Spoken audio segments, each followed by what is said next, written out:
Way now you have an advantage. You have the ability for explosive growth because like they didn't really have virality in terms of like you could be Billy Nobody and then suddenly get 10 million views on one reel and get loads and loads. Like Trevor Stewart would be a great example. Yeah. So if anyone wants an example, go listen to the podcast with Trevor Stewart. Yeah. Would be an example in terms of how you can kind of blow up. Yeah.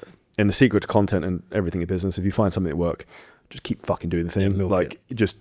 You want to ride that fucking cowboy all day long. So it's kind of a weird analogy. I don't know why I said that, but that's kind of the way I would kind of think that. Just keep milking that. Yeah, and I think as well with that, that's something that I talk a lot about on the content calls, on the weekly content calls that I do, which is if you look at any creator, and just for context as well, everybody out there who's listening, I'm assuming the majority of people are like online coaches or online business owners. What you have to bear in mind is like an online business, the online comes before the business for a specific reason, which is that your online presence basically dictates your whole business. And people can argue whether or not, you should have your back ends of your business set out before you start marketing. But at the end of the day, your main driver for new leads, new clients will continuously come from an online presence if you're an online business. So the amount of people that I speak to who treat it as like a part-time hobby and they don't actually go all in on trying to create like really good standout content is bizarre to me, because it's your bread and butter. That's where all of your leads are potentially coming from. So if you can nail that down and really like get that locked in, then you won't actually necessarily have to worry about anything else, because when you find something that tends to work, and you see this, and I talk about it a lot of online coaches, what they'll do is they'll shoot and throw stuff at the wall and hope that something sticks. But if you really look at the ones that actually do well online, are the ones that find a format that works, repeat it, continue to master that, and then just roll with it and milk it until it doesn't work anymore. You can see this on numerous amounts of occasions. I remember when we were cranking fitness content for a while, the two big phases three things I remember distinctly working, kind of milked.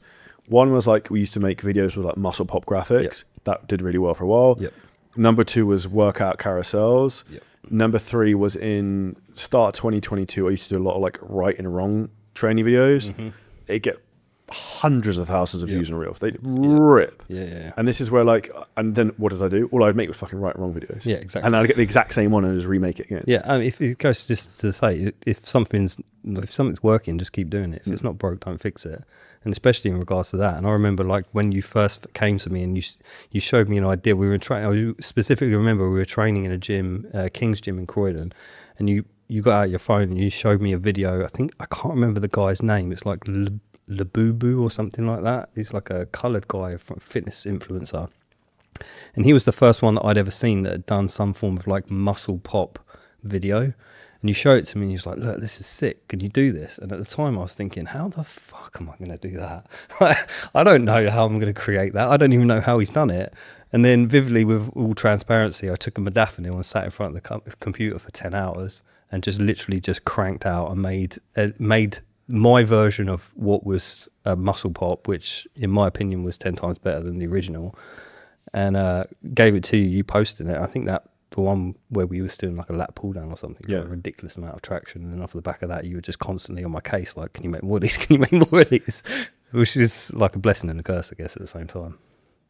I think everything is a blessing and a curse in some regards.